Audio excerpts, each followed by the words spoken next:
délégation jël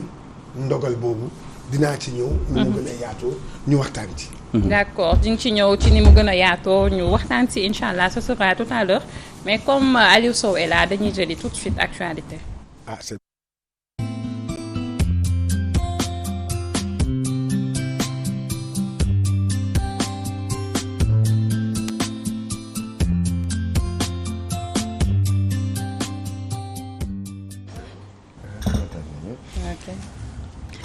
Aliou Sow donc tu m'as pas dit les titres mais je suppose que validation yi la ngay waxtaane. Oui mais validation yi en général mais surtout particulièrement le cas du Conseil constitutionnel. Conseil constitutionnel, est-ce que c'est une institution crédible? Est-ce que Conseil constitutionnel mën nañu ne dafay fonctionner en toute indépendance. Est-ce que aujourd'hui Conseil constitutionnel bi nga xam ne bu yoon amee problème réflexion yi compliqué ñii di wax fii ñii di wax fa sa des est-ce que Conseil constitutionnel boobu dina wax le droit et rien que le droit. Est-ce que en dernier ressort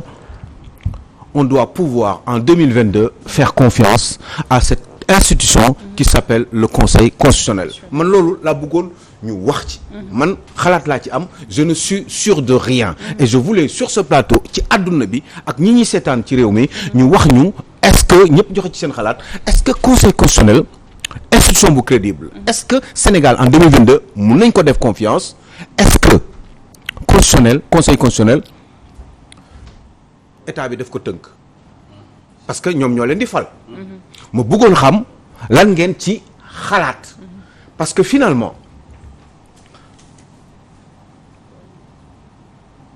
démb bett na ñu bari parce que on a l'habitude de dire surtout quand on est dans l'opposition que Conseil constitutionnel est sous la botte du chef de l'État, du patron de l'exécutif, du gouvernement. ñi nga xam ne ñoom ñooy yor nguur gi ñooy am toujours le contrôle surtout que avant juróom la ñu woon te léegi yokk nañ leen juróom-ñaar wala luy problème bi kon parce que bërki démb un des principaux candidats, un des principaux opposants dans ce pays, à mon avis même c'est le patron de l'opposition ci wàllum suffrage ci wàllum reconnaissance moom moo fi gën a taxaw dafa artu woon Conseil constitutionnel pour bu fekkee ni ñoom li ñuy xaar ci moom parce que ñoom gëm nañ ni Conseil constitutionnel dafa nekk sous le contrôle et sous la botte du président de la République que loolu buñ ko defee parce que ñoom ñi ngi xalaat ni toujours ni li leen kilifa googu yor réew mi di wax loolu la ñuy def et que ñoom wóor na leen ni loolu la nar a demee ñu yeewu suba teel gis leneen waaw Conseil constitutionnel boobu est-ce que am na liberté kan moo koy fal kooku moo koy fal ki nga xam ne ñi jàkkaar dafa am ñoo xam ne dañu jàkkaarloog moom bëgg jël place am jàmbaarloog moom pour récupérer place am pour nekk président ñooñu kooku yor Conseil constitutionnel est-ce que moom mooy wax Conseil constitutionnel defal lii ak lii ak lii jëlal ma kii génnal ma kii dugalal ma kii question yooyu il faut que sénégalais am ci lu leer parce que maas ku doon wax démb ak bërki démb nii Conseil constitutionnel de toute façon c'est sous la botte du gouvernement sous la botte du patron de l'exécutif sous la botte du chef de l'État Macky Sall et cetera Conseil constitutionnel boobu démb dafa ne déedéet ñii am nañu droit nekk candidat parce que yoon may na leen ñu am possibilité def ay rectificatif bu fekkee ni dañoo juum def ay remplacement kenn waru leen ko tere loolu nga xam ne waa DG mooy la direction générale des élections bi nga xam ne ki ko contrôler du kenn ku dul le ministre de l'intérieur bi nga xam ne ki ko contrôler moom le ministre de l'intérieur mooy le chef de l'État Macky Sall ñooñu ñoo ne lii waa Yewwi Askan Wi def baaxul ñu rejeté ko Conseil constitutionnel ñëw ne leen déedéet li ngeen def baaxul du noonu jox leen possibilité par principe de liberté et de participation ci ay élections quelle qu'elle soit dans ce pays ñooñu dañu am droit ñëw bokk waaw léegi kon luy problème Conseil constitutionnel wala est-ce que yenn saa yi opposition bi wala les opposition bi tey xam nga mu nga nekk opposition suba nga nekk ci nguur gi mais opposition bi en général toujours pourquoi ñuy ŋaññi Conseil constitutionnel ne leen amuñu liberté est-ce que dañ c'est parce que c'est pour leurrer xam nga ndeysaan dafa am lu ñëw suma xel ndax bi ma déggee un jour Barthélémy Dias mu ne moom xamoon na ni Abdoulaye Wade amoon na droit am 3e mandat wax ne moom xamoon na ni Abdoulaye Wade amoon na droit am 3e mandat mais il fallait fexe lërmañ bopp xelu nit ñi wëndeel tourner bopp sénégalais yi ba ñu tam Abdoulaye Wade dem ba coow gi bari am na sax ñu si dee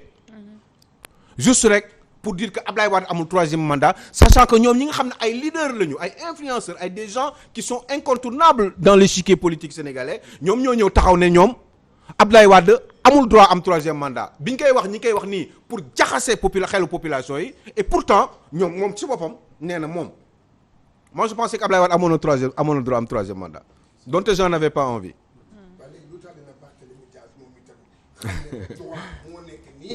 dégg nga yoon. que Aliou Sow am nga droit. am 3e mandat mu xam ko. moom ba siyaage muy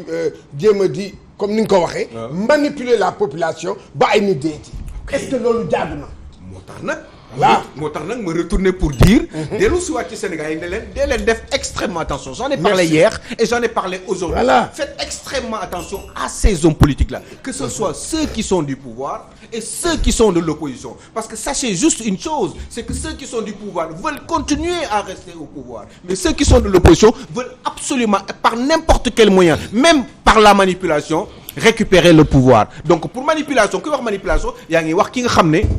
moom mooy décider muy askan bi donte yow am nga loo xam sa akulaay taala muy dëgg doo ko faale parce que yow li la intéressé rek mooy fexe ba ñii nga xam ne ñoom ñooy décider te ñoom ñooy fal nga fexe ba tourner seen xel def sa kamtalaay kàttan ba ñëw nga atteindre sa mission après ak sa moral ak sa nelaw tranquille mun nga xool sa bopp ci seetu bi tout va bien l'essentiel c'est que atteindre que say mission mas boobu xam nga da nga soulever benn question bu am solo Sénégalais yëpp question boobu la ñu jël teg ci table bi mooy conseil constitutionnel tey jii est-ce que am na liberté conseil constitutionnel bi est-ce que du pouvoir moo koy manipuler conseil constitutionnel bi ci décision bi mu jël ñu bëri jàpp nañ ne xupp gi ñu xupp conseil constitutionnel pour wax ji leer parce que dañu gis Ousmane Sonko génn wax gars yi ne ëpp baax na ci laax bu tàng parce que xam nga tax li gën a garaaw mooy dem nañu ba Sénégal confiance dafa am rupture de confiance entre les partis politiques ak conseil constitutionnel ak suñu juridiction li gën a garaaw mooy xam nañ ne fii 7 sages yooyu ñuy wax kan moo leen defal c'est une question kan moo leen defal le président de la république loolu moo njëkk a jaadoo di conseil constitutionnel boo xamante ne tey ji bu jëlee décision c'est irrévocable parce que moom moo ñëw à dernière position lu ñu mën a wax na jaar fii jaar nangam mais bi mujj gi mooy conseil constitutionnel moom mooy wax lii tëj langue gi tout à fait kooku nag tey jii bu fekkee dañ koy fal cim réew jàpp naa ne tey jii beneen palin da war a am lu dul président de la république moo ko war a fal parce que aussi ku la abal ay bët fu ko neex ngay xoolee léegi nag gis nga li garaaw mooy dañu wax ci dossier bi maanaam rejet bi ñu rejet dossier Yewwi Askan au niveau de Dakar parce que la liste n'est pas paritaire loolu ñu ne kenn mënu ci wax lu tax ñu dellu si DG loolu la wax léegi bi DG waxee loolu on s'attendait pas tey jii ñu valider liste Dakar Yewwi Dakar léegi tey ñu jékki-jékki conseil constitutionnel ne validé na liste bu Dakar mu jaaxal ñëpp même ñenn ci biir nekk ci biir Yewwi Askan mu jaaxal leen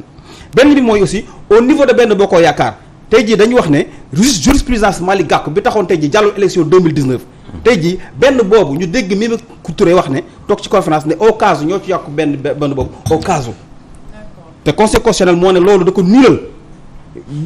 ñu gis aussi ci 43e position 44e position ci liste supplémentaire yi ñu gis ne respecté wuñ aussi parité bi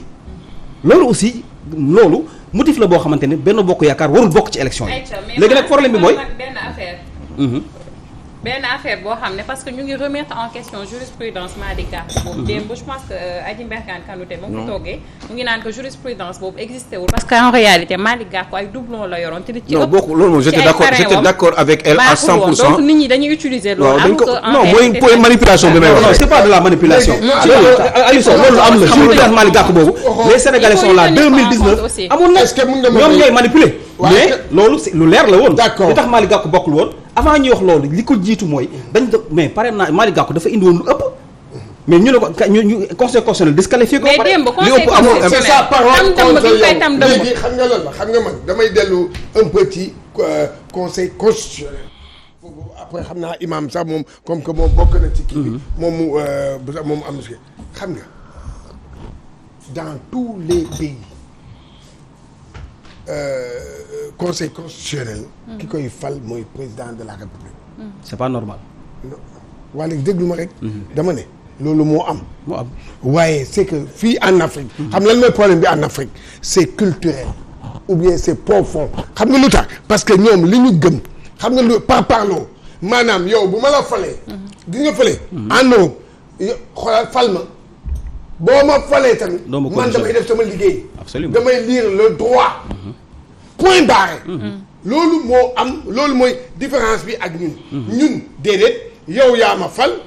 man may def de wa dama lay faral affaire bi foofu la nekk man de loolu laa xalaat waaw mais du yoon. gis nga Aliou Sow li nga wax noonu pour yokk la rek moo waral coow li di ci bi question bu am solo nga parce que tax moo waral ñu bëri jàpp ne y a un deal. ñu bëri jàpp ne li conseil constitutionnel def nii ñenn ñi dégg nañ Bougane Gueye mu génn wax ne y a un deal entre le pouvoir et Yewwi Askan Wi pour mën a nangam ak nangam. c'est parce que amatuñ confiance ci conseil constitutionnel. même Thierno Bocoum aussi dégg nañ ñuy wax muy wax yëf yi baara yóbbu Aliou Sow ñu ñëwaat rapidement rek balaa waxtu bi. xam nga ku nekk mën nga wax loolu la neex. mais man je sais c'est juste d'ouvrir xelu sénégalais pour que fu ñu wax yi ñu mënti dégg ak fu mu mënti jógee. ñu am au moins minimum nécessaire pour am. xel boo xam ne buñ ci tolloo ci en termes de maturité kenn du leen manipuler. parce que manipulation masse mën na jóge fu nekk. au niveau de l'État au niveau de l'opposition au niveau même d'une certaine partie de la société civile. Absolument. Même des Sénégalais lambda. Même au niveau même de la communication même au niveau sax man fi may waxee nii. mun naa manipuler Cheikh Diagne mun na manipuler Mass mun na manipuler ku nekk mun na manipuler mais Sénégalais yi bu ñuy liggéey dañu war a def en sorte que ñoom ñu am benn niveau de maturité civique bu leen di permettre ku leen wax dara dinañ ci xam dara moo tax ma doon laaj di teg ay parallèle par rapport ak conseil constitutionnel ak sénégalais yi est-ce que dëgg tey bu doon seen sago ñi nekk ci nguur gi Yewwi Askan Wi dina toog Dakar dina réussir Dakar bu doon seen sago dans leur fort intérieur Yewwi Askan Wi liste bi dañ koy continuer li DGE def loolu moo nekk seen xol parce que xam nañ ni y a un risque quand même au niveau de Dakar parce que booy joxe peut-être dans les autres départements mun nañu xam parce que élection législative élection départementale la département yi ñooy te Dakar ça craint c'est la capitale te y avait quand même une centaine de milliers de voix de différence te donc booy xool dans le fond ñoom ñu wax ko ñu bañ ko wax bu doon seen sago lii continuer nii mooy nekk autant je peux dire que sans être sûr à 100% mënu ma ko waat ci alxuraan autant je peux parce que politicien moo mel noonu même mun nga bokk ak nit ci même groupe man je pense que ni dans son fort intérieur de notre côté tey Khalifa Sall Barthélémy Diaz dégg leen bu baax li mu leen di wax waxu xel laay wax de waxuma ko dof Barthélémy Diaz tey jii nii ni mu nekkee maire nii bu nekkee député maire day gën a diis par exemple ci Khalifa Sall dans son fort intérieur Ousmane Sonko bu ñu éventuellement téye woon Khalifa Sall Barthélémy Diaz ci affaire Ndiaga Diouf bi peut-être que amaana dina ko arranger parce que mën na espérer éventuellement bés bu kooku nekkul candidat à l'élection présidentielle mën na ko jël récupérer ay voix am parce que ci lay gën a yomb pour mu jàppale ko Barthélémy Diaz il pourrait penser éventuellement mënu ma ko wax ci alxuraan la même chose bu fekkee ni par exemple tey jii nii kaw Ousmane Sonko bi ak Adji Sarr yóbbu na ko foo xam ne day am ay empêchement pour nekk candidat à une élection présidentielle parce que gëm na ni moment boobu bés bu loolu naroon a am tey jii nii bés bu loolu naroon am dégg leen baax la ma leen di wax bu boobaa Barthélémy Diaz mën na am chance moom nekk candidat Yewwi Askan Wi à l'élection présidentielle autant pour couronner le tout que tey jii nii Khalifa Sall bu amul woon empêchement par rapport à ses droits civiques tey jii nii mooy jiite Yewwi Askan Wi kon xam nga tey jii nii arrangé na Ousmane Sonko parce que situation moom moo tax est-ce que yaa ngi dégg bu baax li ma leen di wax. si bëre bu kee mbaam la. donc dagam foofu la mën a am waxatum laa ñaari parti yu jàkkaarloo wala ñaari coalition yu jàkkaarloo ku si nekk foo mën a dóoree sa morom moo tax ma leen di wax DGE ak état du Sénégal bu doon seen sago tey jii nii.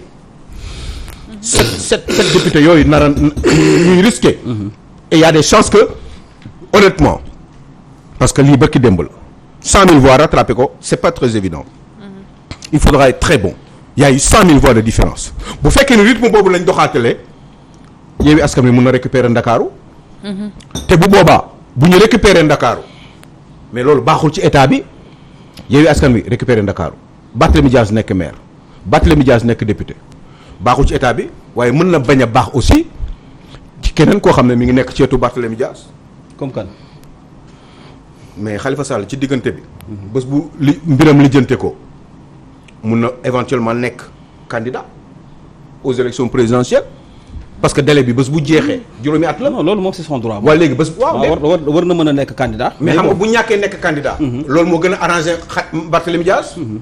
waaye Barthélémy Dias bu ñàkkee nekk candidat Khalifa Sall nekkul candidat loolu moo gën a arrangé Ousmane Sonko. mais bu ma lay dégg dafa man ni c'est juste une question. dafa man ne da nga jàpp ne maanaam ci diggante dafa am benn genre maanaam dégguwuñu ci biir opposition. wala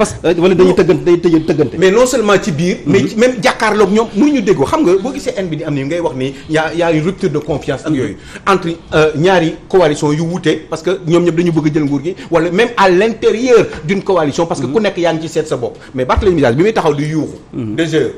nan Macky Sall dafa bëgg a def lii Macky Sall dafa bëgg a def lii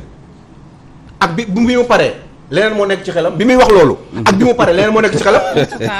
saa kon day listixaar daa mën a day listixaar aussi quoi non lan moo nekk ci xelam boo gisee waxatul ba léegi parce que boo xoolee tey jii ñëpp xam nañ ne tey jii chef de l'opposition bi mooy Ousmane Sonko waaw yaa ngi dégg opposition bi dañu bootu ci ginnaawam bu ñuy dem élection présidentielle aussi ñëpp xam nañ ne moom mooy nekk en tête mais il faut pas dire non man la sama xalaat laa wax par exemple dama jàpp ne man li ma gis tey jii mooy boo gisee opposition bi ni muy dessiné woon nii seen biir dañoo jël Ousmane Sonko jiital waaw tey parce que tey jii ñu may imam mu wax ci parce que nag moom it mi ngi ci langue politique bi macha allah asalaamaaleykum wa rahmatullah maa ngi kontaan bu baax ci débat bi parce que objectif bi mooy rek defar absolument donte sax léeg-léeg sa dënn la jóg wala nga dem ak doole mais analyse dàq mooy avec objectivité gis nga looy càmbar lu nekk ku mel ne man en droit je suis mal placé waaw ñoom ñi waxoon maanaam Benno Bokk duñ bokk Yewwi Askan Wi ñu bokk très bien léegi man duma forme ci droit maîtriser ma les lois sénégalaises dama koy wax parce que loolu mooy valeuru nit loo xam nga ne xaw ma ko loo mënul nga ne mënuma ko loolu fekk mi nga am rek lu nekk ña ko xam ñoo koy yor lu nekk ña ko mën ñoo koy yor bu ñu pëccëxoo rek da nga jël loo moomu da nga wax loo war a wax donc fonctionnalité bi nekk ci nu mu tudd conseil constitutionnel ba jël biir décision maîtriser wu ma ko xaw ma fan la ñu jaar ba wax li ñu wax wax dëgg yàlla deuxièmement réew mi nag du réewu islam te man su ma sañoon mu nekk réewu islam su ma sañoon enseignement prophétique la ñuy teg jaar ci li yent bi wax li yàlla wax dañuy doxe ci réew mi comme loolu amul itam ba tey damay am problème mooy li fi nekk du ma doy mais politiquement parlant waaw maa ngi ñëw xam nga damay kii rek maa ngi ñëw léegi comme nag léegi ñun ADS ànd defar Sénégal association la boo xam ne nous voyons la politique autrement maanaam neen lañ ko gisee nous propose autre chose ñun leneen lañ bëgg indi lu wuteeg li fi nekk lépp comme lan waaw comme exemple ma jox la benn exemple dañ ci ñëw insécurité bi man proposé naa benn rek système mooy commune bu nekk rek nañ ma tabax benn R+5 exemple boo xam ni dañuy dajale taalibe yépp dugal leen fa former leen jàngal leen loolu mosu am Sénégal former leen jàngale wutaleen métier bi nga xam ne taal bu génne il maîtrise le Coran am xam-xam ci informatique loolu système efficace la pour développer yow ci sa ànd defar Sénégal non politiquement loolu proposition politique la il faut la mais tuñ ko rapidement rek conseil constitutionnel bi li mu indi waaw dégg nga bu fekkee bon yow non ma xam nga ma sama nature nag mooy du ma wax lu ma xamul lu naa la leeral benn wax rek pour nga mën a continuer xëy na conseil constitutionnel dafa wax lenn boo gisee mu ne Yewwi Askan Wi bokk nañ ci dafa ne rek ci gàttal quoi pour mu leer ni loi bi may xañu ko waru ko xañ. waaw non ci principe j'ai liberté suivi lii naa ko gis naa loolu ci ay élection gis nga li mu wax dégg nga li mu wax nee na loi terewu ko waaw bu amee bu dabaatal defar listam bu baaxee mu dugg waaw loolu comme loi bu may def kay baax na waaw léegi nag dafa am loolu la tudd mooy opposition bi dañu attaqué avant muy jël décision bi attaqué conseil constitutionnel tam ko dëmm wax ko lu nekk les conseils constitutionnels wax loo xam ne c'est dans leurs intérêts ñu ne tekk kon affaire bi position conseil constitutionnel baax na tey yi nii pour lii quoi très bien léegi man loolu son problème Sénégal man ëllëg bi moo tax may wax et puis pour que Sénégal yi xam mooy politiciens yi fi nekk les hommes politiques parce que dañuy bañ le mot politicien les hommes politiques yi fi ne son problème mooy bu fekkee du sa intérêt nga saaga bu fekkee sa intérêt la nga ne tekk sóoro population ñu ci bëri sóoruñu population bi moo tax ku ci ànd ak kenn tam tu marches sûrement et lentement ubbi sa bët di xool bul am position partisane loolu mooy waral bu daanoo yóbbaale ci kàmb gi xam nga loolu ñaari wax yu wute la conséquence bi du dara nangam kii mu wax loo xam ne sa intérêt pour def ay manifestation wala génn ay nit lu ay junni nit déjà loolu d'accord ma ci maanaam kilifa doo woote musiba d'accord ma ci loolu man ak ku ko mën a def ku ànd ak man ak ku àndul ak man donc loolu daal sama problème le Sénégal mooy liñ proposé pour régler politiquement le Sénégal islam d'accord ci parce que dañoo teg fee islam man loolu son problème nga baal ma 30 secondes nga baal ma xam nga man dama jàpp ne vous n'avez pas compris yow mi yaa compris man maa ko xam nga tax ma ne vous n'avez pas compris ma ñëw xam nga dama ñëw may ma coach xam nga tax parce que conseil constitutionnel xam na tey jii bu valider bu daqee liste benn kii Yewwi Askan Wi à Dakar amatul prétexte bu mu dul def ba dàq liste benn Bokk Yaakaar au niveau national problème bi loolu la xam nga foofu yoon am na lu mu fa wax voilà xam nga foofu yoon am na lu mu fa wax parce que yoon terewul te li may wax ni du dañ waaw yoon dafa ne pour kaawu Benno Bokk Yaakaar te loolu lay mujjee loolu bu yàgg sax lañ ko xam bu fekkee ni da nga déposer ay liste yi ëpp ñoom li ci ëpp intéressé wu leen ñoom tant que yaa ngi ci limite bi li ci des dañ koy sànni tegee ko ne bu la neexee sax ñu taxañ ko sànni ko ci mbalit bi